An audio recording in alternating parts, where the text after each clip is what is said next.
It's not compulsory that you have to use MongoDB as a backend database when you are working on your blockchain tab. You have other alternative which you can include. The reason why most of the startups and most of the new project prefer, because it's very easy to use it. And I have seen personally many big projects are also switching to different providers. So it's not that company only prefer MongoDB, they choose other provider as well.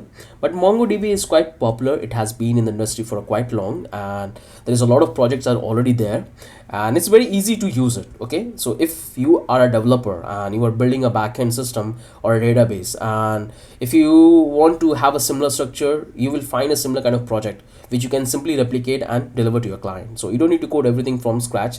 You will find tons of open source, tons of project which already utilize those MongoDB, and you can simply replicate it. So in that way you will save a lot of your time. So this is one of the reason why most of the developer pick MongoDB. It's very simple to use it, and you can simply integrate with that.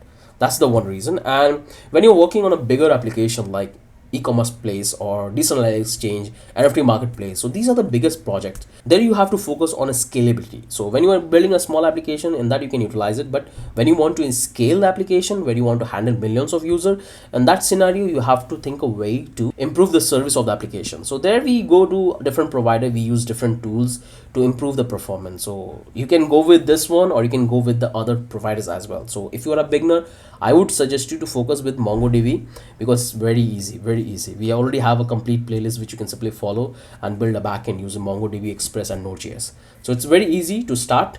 After that, once you understand this, you can easily able to switch back to any providers. Ultimately, you have to deliver the project to your client. If they want you to build in Node.js, you have to build it. If they want you to use any other provider, you have to use that. So it's up to the clients and what they want. But we as a developer, as a blockchain developer, I always prefer MongoDB.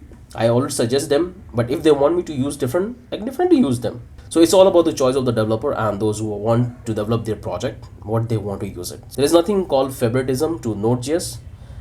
Different peoples have different requirement, different business logics have different requirement for building. So that's the thing you have to keep in mind.